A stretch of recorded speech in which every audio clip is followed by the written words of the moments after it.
کبھی یہ سوچا ہے کہ ہمارے آس پاس ہمارے معاشرے میں آخر کتنی قسم کے لوگ بستے ہیں؟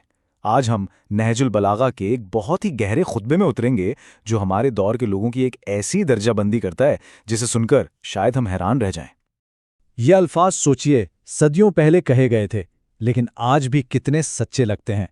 یہ ایک ایسی دنیا کی تصویر کھینچتے ہیں جہاں صحیح اور غلط کے معیار ہی الٹ گئے ہوں، ایک ایسی حقیقت جو شاید ہم سب اپنے ارد گرد روز دیکھتے ہیں۔ تو پھر وہ کون سے گروہ ہیں جو ہمارے معاشرے کی شکل بناتے ہیں؟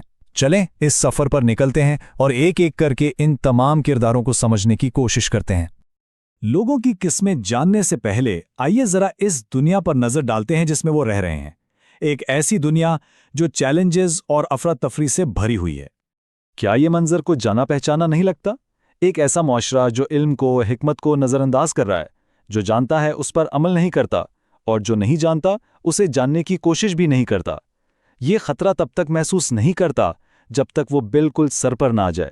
یہ تو جیسے ہمارے اپنے ہی دور کی کہانی ہے۔ اور اب آئیے اس خطبے میں بیان کی گئی 4 اہم اقسام میں سے پہلی قسم سے شروع کرتے ہیں۔ تو یہ ہے پہلا گروہ، لیکن یہاں ایک سوال پیدا ہوتا ہے، کیا ان کا برائی سے باز رہنا انہیں نیک بناتا ہے؟ ضروری تو نہیں۔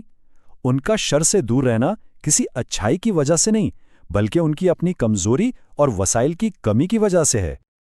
یہ خطبہ بہت واضح طور پر بتاتا ہے کہ کون سی چیزیں اس گروہ کو فساد پھیلانے سے روکے ہوئے ہیں۔ اس شخص کے بارے میں سوچیں جو چوری تو کرنا چاہتا ہے لیکن اس میں نہ ہمت ہے نہ موقع۔ بس یہی اس قسم کے لوگوں کا حال ہے۔ اب ہم ایک ایسے گروہ کی طرف بڑھتے ہیں جو پہلے والے سے کہیں زیادہ خطرناک ہے، ایک ایسا گروہ جو صرف سوچتا نہیں بلکہ برائی کی تلاش میں بہت سرگرم ہے۔ یہ ہیں طاقت کے دلال، وہ لوگ جو اثر و رسوخ کے لیے اپنی اخلاقیات کو، اپنے ایمان کو خوشی خوشی قربان کر دیتے ہیں۔ وہ اپنے مقصد کو حاصل کرنے کے لیے تلوار اٹھانے اور لشکر جمع کرنے سے بھی نہیں ڈرتے۔ یہ سلائیڈ ہمیں بتاتی ہے کہ یہ گروہ اپنے مقاصد کو پورا کرنے کے لیے کرتا کیا ہے۔ یہ لوگ دنیاوی فائدے کے لیے اپنا سب کچھ، یہاں تک کہ اپنا دین بھی داؤ پر لگانے کے لیے ہر وقت تیار رہتے ہیں۔ یہ الفاظ ان کی ترجیحات پر کتنی گہری چوٹ کرتے ہیں۔ یہ واقعی ایک بدترین سودا ہے کہ آخرت کے بدلے اس دنیا کو اپنی قیمت سمجھ لیا جائے۔ اور اب آتی ہے تیسری قسم، جو شاید ان سب میں سب سے زیادہ دھوکے باز ہے۔ اس گروہ کے مقاصد بھی ہوئی ہیں جو طاقت کے سوداگروں کے تھے، لیکن ان کے طریقے وہ بہت زیادہ ہوشیار اور چھپے ہوئے ہوتے ہیں۔ یہ وہ خاص طریقے ہیں جن سے یہ گروہ اپنی نیکی کی ایک جھوٹی تصویر بناتا ہے۔ یہ لوگوں کو دھوکہ دیتے ہیں تاکہ لوگ انہیں قابل بھروسہ سمجھیں اور ان کے جال میں پھنس جائیں۔ اور یہ بات فرق کو بالکل واضح کر دیتی ہے۔ ایک طاقت کا استعمال کرتا ہے، دوسرا دھوکے کا، لیکن منزل دونوں کی ایک ہی ہے۔ چلیں اب چوتھی قسم کی طرف چلتے ہیں۔ یہ پہلے گروہ سے کافی ملتی جلتی ہے، لیکن خود کو دنیا کے سامنے پیش کرنے کے انداز میں ایک بہت بڑا فرق ہے۔ اس گروہ کی اصل پہچان یہ ہے کہ ان کی قناعت کوئی خوبی نہیں ہے، بلکہ یہ تو بس کامیابی حاصل نہ کر پانے کا ایک نتیجہ ہے۔ یہ گروہ اپنی بے بسی کو روحانیت کے ایک ایسے پردے سے ڈھانپتا ہے جو حقیقت میں ان کے پاس ہوتا ہی نہیں۔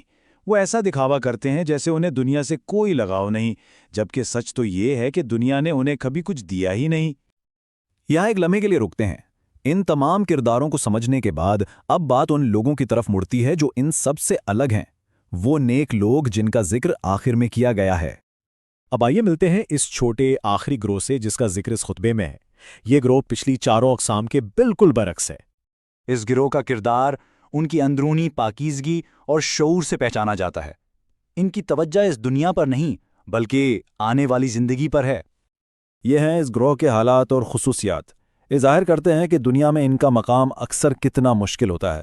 وہ گمنامی اور تکلیف میں زندگی گزارتے ہیں۔ تو اہم نکتہ یہ ہے، یہ طاقتور مثال یہ ان کی روحانی تڑپ اور عاذیت کو ظاہر کرتی ہے۔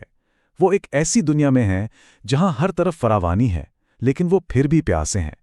انہوں نے لوگوں کو بہت سمجھایا، لیکن ان پر اتنا ظلم کیا گیا کہ آخر کار انہیں خاموش کرا دیا گیا۔